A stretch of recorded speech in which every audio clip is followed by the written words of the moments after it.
Luna Morgan pressed her hand against her swollen belly as she was wheeled into Metro General's emergency department. The platinum blonde tried to remain calm, though her heart raced with concern not just for herself, but for her unborn child. The minor car accident hadn't seemed serious at first, but the dull ache in her side had prompted her to seek medical attention. "Miss Morgan," a deep, reassuring voice caught her attention. "I'm Dr. Joe Harrison." Luna looked up to find herself gazing into the kindest brown eyes she'd ever seen. The doctor was in his early 30s, with dark hair that had a slight wave to it and a presence that immediately put her at ease. 25 weeks pregnant, minor vehicle collision, he read from the tablet, then looked at her with genuine concern. "How are you feeling?" "Worried," Luna admitted, unconsciously rubbing her belly. "There's this pain. We'll take good care of both of you," Dr. Harrison assured her, his hand briefly touching her shoulder. "Let's get you checked out properly." The next few hours were a blur of tests and monitoring. Dr. Harrison Joe, as she'd heard the nurses call him, remained attentive throughout, explaining each procedure with patience and understanding. There was something about his manner that went beyond professional courtesy. "The good news," he said later, reviewing her results, "is that both you and the baby are doing well. The pain you're experiencing is from mild tissue bruising, nothing serious. However," he hesitated, "I'd like to keep you overnight for observation, just to be safe." Luna nodded, relief washing over her. "Thank you, Dr. Harrison. You've been so kind." "Joe," he corrected with a warm smile, "and it's my job to take care of my patients." But as he adjusted her monitors, Luna caught him looking at her with an expression that seemed more than just professional concern. Their fingers brushed as he helped her with the water glass, and something electric passed between them. "Are you here alone?" he asked softly. "Is there someone I should call?" Luna shook her head. "No, it's just me." She didn't elaborate on the father's absence, but something in Joe's eyes suggested he understood. Throughout the evening, Joe checked on her more frequently than seemed strictly necessary. Each time, their conversations grew longer, more personal. She learned he'd chosen obstetrics because he loved being part of bringing new life into the world. He learned she was an artist who taught at a local gallery. "The father?" he finally asked during one of these visits, trying to sound casual. "Not in the picture," Luna replied, watching his reaction carefully. "He decided fatherhood wasn't for him." Joe's jaw tightened slightly. "His loss," he said, with such genuine feeling that Luna felt her heart skip. As night fell, the hospital quieted. Joe's last check of the evening lingered longer than the others. He sat in the chair beside her bed, their conversation flowing easily despite the late hour. "You should get some rest," he finally said, standing reluctantly. "So should you," Luna replied, noticing the fatigue lines around his eyes. "I'm on call tonight anyway." He adjusted her blanket with gentle hands. "Try to sleep. I'll check on you first thing in the morning." As he turned to leave, Luna caught his hand. "Thank you, Joe, for everything." He squeezed her fingers lightly, and that electric connection sparked again. "Sleep well, Luna." After he left, Luna lay awake, one hand on her belly where her baby moved restlessly, the other still tingling from his touch. She knew she should be focusing on her recovery, on her pregnancy, on the 1,000 practical concerns in her life. Instead, her thoughts kept drifting to kind brown eyes and gentle hands.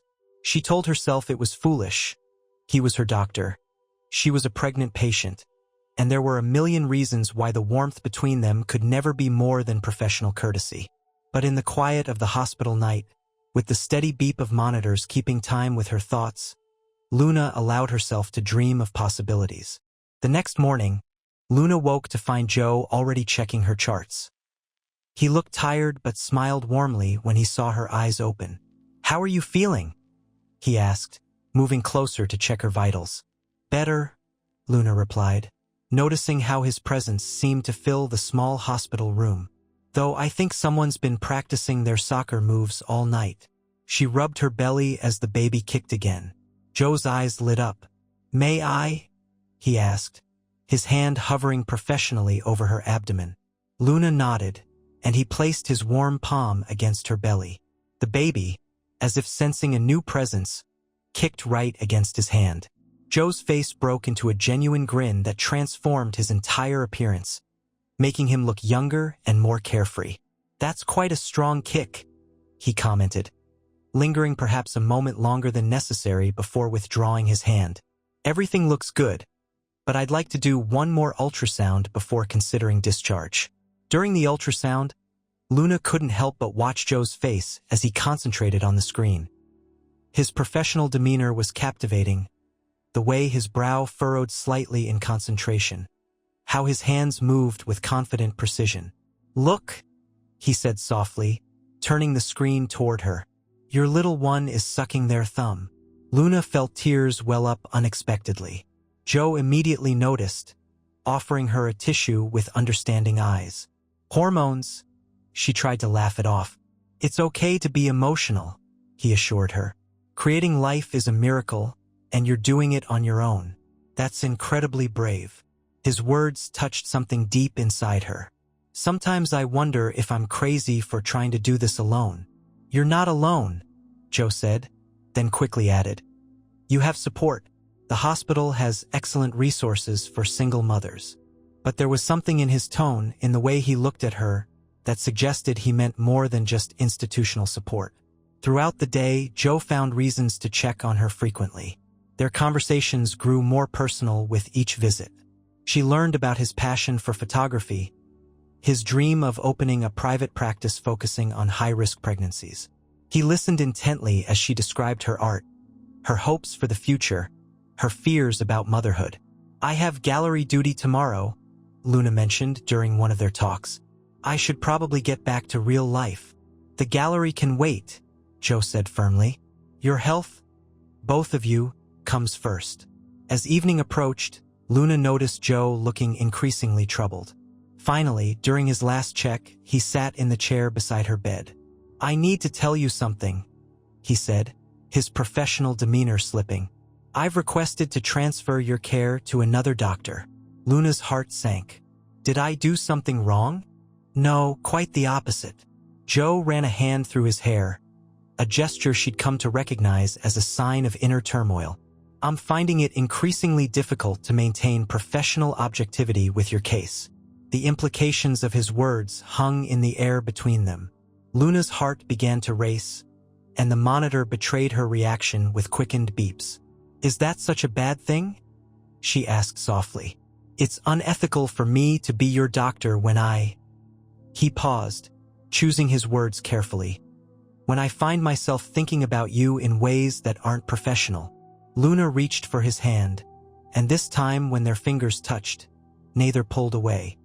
"What if I'm having similar thoughts?" Joe's thumb traced gentle circles on her palm, sending shivers up her arm. "There are rules about doctor-patient relationships."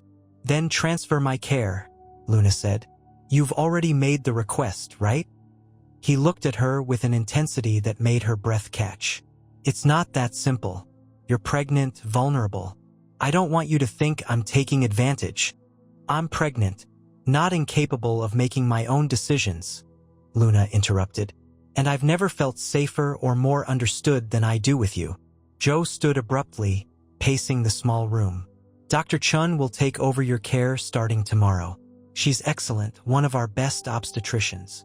"And after that?" Luna asked. He turned to face her, and the longing in his eyes matched what she felt in her heart. "After that, maybe we could start with coffee?" Luna smiled, feeling her baby kick as if in agreement. "I'd like that." As Joe left the room that night, both knew something had fundamentally changed. The professional boundaries had been acknowledged and respectfully addressed, leaving space for something new to grow in their place. 2 weeks after Luna's discharge, she and Joe had fallen into a comfortable routine. Their coffee dates had become daily occurrences, always at a small cafe far enough from the hospital to avoid gossip. Today, watching him stir his Americano, Luna found herself marveling at how naturally their relationship had evolved. "The baby's really active today," she mentioned, placing a hand on her growing belly. Joe's eyes softened with that look she'd come to cherish, a part medical professional. part something much more personal. Any discomfort? Just the usual third trimester fun, she assured him. Dr. Chun says everything's progressing normally. Good, he said, then hesitated. Listen, Luna, I've been thinking. My lease is up next month, and there's this house I've had my eye on. It has a perfect room for a nursery, and he was interrupted by the arrival of Dr. Patricia Rivera, the hospital's chief of obstetrics. Her expression hardened when she saw them together. Dr. Harrison, she said coldly. A word. Joe squeezed Luna's hand before following Dr. Rivera to a corner table. Luna couldn't hear their conversation, but the body language told her enough. Dr. Rivera's gestures were sharp, accusatory. Joe's responses seemed defensive, then increasingly frustrated. When he returned to their table, his face was tight with concern. We need to talk. They're not happy about us, are they? Luna asked softly. Someone filed an ethics complaint. They're questioning all my decisions during your care, suggesting I might have been emotionally compromised. Luna felt her stomach clench with anxiety. Can they do anything? I mean, you transferred my care immediately. They're convening an ethics board, Joe said, running a hand through his hair. If they find I acted inappropriately, I could lose my position, maybe even my license. That's ridiculous. You did everything right. Did I? Joe looked torn. Luna, from the moment I met you, I felt something I shouldn't have. Every extra visit, every prolonged conversation. Was I really making decisions based purely on medical necessity? Stop! Luna reached across the table, taking his hand. You were an excellent doctor who recognized a potential conflict and handled it professionally. Don't let them make you doubt yourself. It's not just about me, he said quietly. They're suggesting your continued prenatal care might be compromised, that your relationship with me might influence Dr. Chen's objectivity. Luna felt her baby kick, as if sensing her distress. So what are you saying? Maybe we should take a step back. At least until after the baby's born. No, Luna's voice was firm.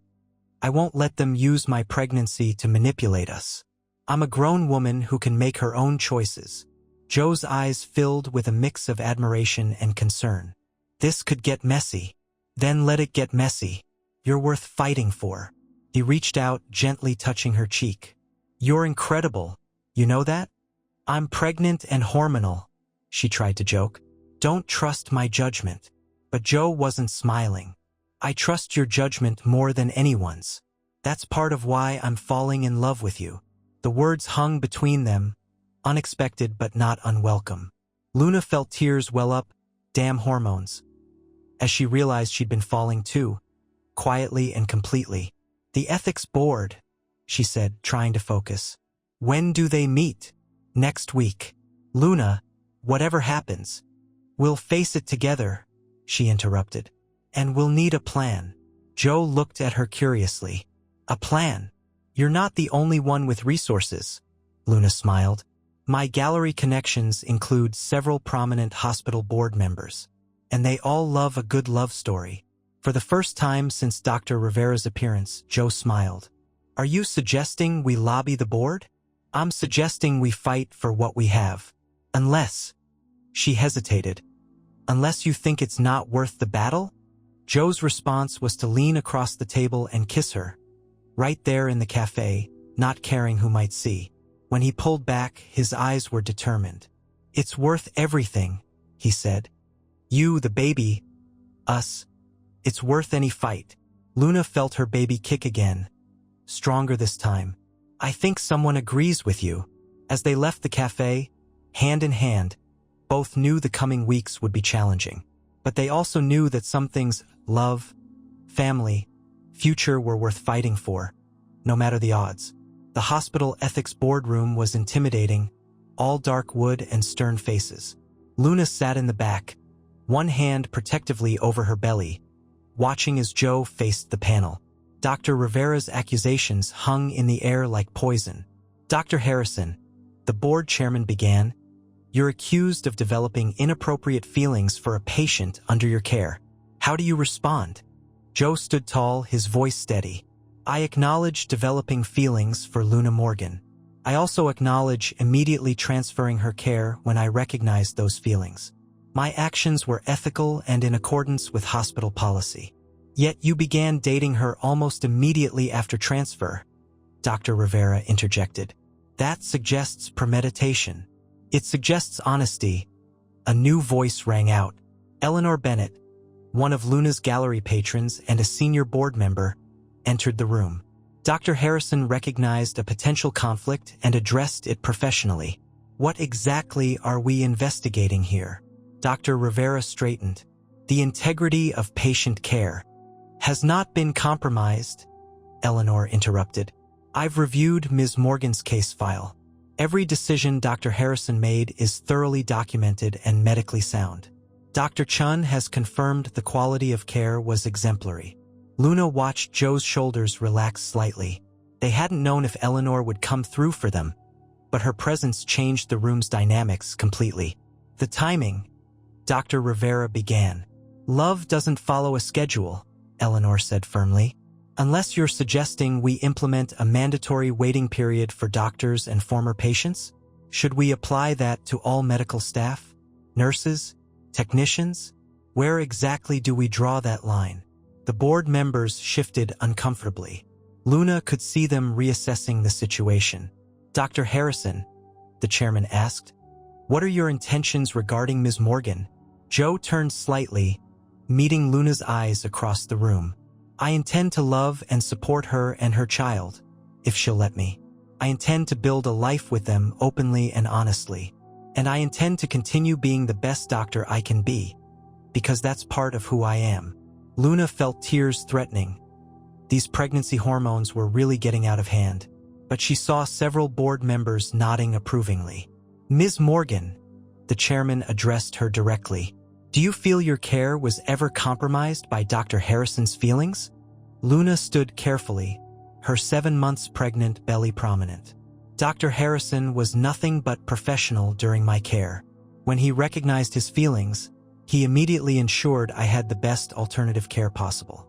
If anything, his integrity in handling the situation made me trust him more. The board convened privately for what felt like hours. When they returned, their decision was unanimous. No ethical violations had occurred.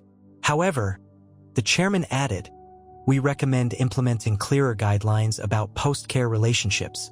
Dr. Harrison, we trust you'll help develop these protocols. Gladly, Joe agreed, relief evident in his voice. As they left the hearing, Eleanor caught up with them. Well, that was entertaining. Luna, dear, you're glowing. And not just from the pregnancy. Luna hugged her mentor gratefully. Thank you, Eleanor. We couldn't have done this without you. Nonsense. Love won today because it was real and honest. Though, she winked at Joe, having a respected board member in your corner didn't hurt. After Eleanor left, Joe pulled Luna close. I can't believe it's over. Not over, Luna corrected, placing his hand on her belly where the baby was kicking energetically. Just beginning. Joe's eyes filled with emotion. Move in with me, he said suddenly. The house I mentioned, I signed the lease. It's perfect for us, all of us. Luna looked up at him, seeing their future in his eyes. Are you sure? Taking on a pregnant woman and her baby. It's a lot. I've never been more sure of anything, he said softly. I love you, Luna. Both of you. She reached up to touch his face, feeling the truth of their connection. Then yes. Yes to the house, yes to us, yes to everything. As they walked out of the hospital hand in hand, Luna felt her baby move again, as if celebrating with them. The path ahead wouldn't always be easy, but they'd face it together, doctor and artist, man and woman, soon to be family. 2 months later, Luna stood in the nursery of their new home, her hands resting on her now prominent belly. The room was exactly as Joe had described, perfect. Soft yellow walls caught the morning light, and the rocking chair by the window seemed to be waiting for late-night moments with their soon-to-arrive little one. Need help with anything? Joe asked from the doorway, looking at her with that mixture of doctor's concern and lover's adoration she'd come to cherish. Just nesting? Luna smiled. then gasped slightly as a contraction hit, stronger than the Braxton Hicks she'd been experiencing. Joe was instantly beside her, professional instincts kicking in. "How long have you been having contractions?" "On and off since dawn," she admitted. "I was timing them, but you were too busy arranging the nursery for the 10th time," he finished, already checking his watch. "How far apart?" Another contraction answered his question, and Luna gripped his hand. "About 7 minutes now." Joe's face broke into a smile that was both excited and worried. "Time to go, love. Dr. Chen's on call today." The drive to the hospital was surreal. Luna watched Joe shift between Dr. Mode and nervous father-to-be, his hand rarely leaving hers except to change gears. This wasn't how either of them had planned their lives, but somehow it felt perfectly right. At the hospital, Dr. Chun was waiting. "I heard my favorite couple was on their way," she smiled. "Let's see how things are progressing." The next few hours were a blur of increasing contractions, quiet encouragement, and Joe's constant presence. He stayed by her head, letting Dr. Chun handle the medical side while he focused solely on supporting Luna. "You're doing amazingly," he whispered during a particularly hard contraction. "I love you so much." Luna gripped his hand harder. "Remind me of that when I'm screaming at you later." But when the time actually came, there was no screaming. Luna faced each push with the same quiet determination she'd shown throughout their journey together. Joe's voice guided her, his love giving her strength. And then, suddenly, their daughter was there, red-faced and angry at the world, but perfect. Dr. Chun placed her on Luna's chest, and the universe seemed to pause. "She's beautiful," Joe whispered, his voice thick with emotion. "Just like her mother." Luna couldn't take her eyes off their daughter's face. "She has your nose." "Poor kid." Joe laughed softly, but his eyes were wet with tears. As Dr. Chun finished up, Luna watched Joe hold their daughter for the first time. His hands, so confident in surgery, trembled slightly as he cradled her. "Hello, little one," he whispered. "I'm not your biological father, but I promise to love you as my own for every day of your life." Luna felt tears stream down her face. "We still need to decide on a name." "Hope," Joe said, looking up at her. "After what brought us together. Hope for the future. Hope for love." "Hope," Luna repeated, tasting the name. Their daughter chose that moment to open her eyes, as if approving her new name. Later, as darkness fell over the hospital, Luna watched Joe sleeping in the chair beside her bed, Hope secure in his arms. They'd had visitors throughout the day. Eleanor had come bearing gifts and knowing smiles. Even Dr. Rivera had stopped by with congratulations that seemed genuinely warm. Life wasn't perfect. They still faced challenges, combining their lives, raising a family, navigating their unique situation. But lying there, watching the two people she loved most in the world, Luna knew they'd handle whatever came next together. Hope stirred in her sleep, and Joe automatically adjusted his hold, not even waking. The gesture was so natural, so paternal, that Luna felt her heart swell. This man, who'd started as her doctor and become her everything, was now officially a father. Not by blood, but by choice, the strongest kind of love there is. "I love you," she whispered to both of them. Joe's eyes opened slightly, and he smiled that special smile that was just for her. "We love you too, both of us." Outside the window, the city lights twinkled like stars, and Luna thought about the strange paths that lead people to their destiny. A minor accident, a kind doctor, a series of choices that seemed questionable at the time but led to something beautiful. Hope made a small sound in her sleep, and both her parents instantly looked at her, then at each other, sharing a smile that held all their dreams for the future. They were a family, not traditional, not planned, but perfect in their own way. And as the night wrapped around them like a warm blanket, Luna knew that sometimes the best love stories start with a simple chance encounter and the courage to follow your heart.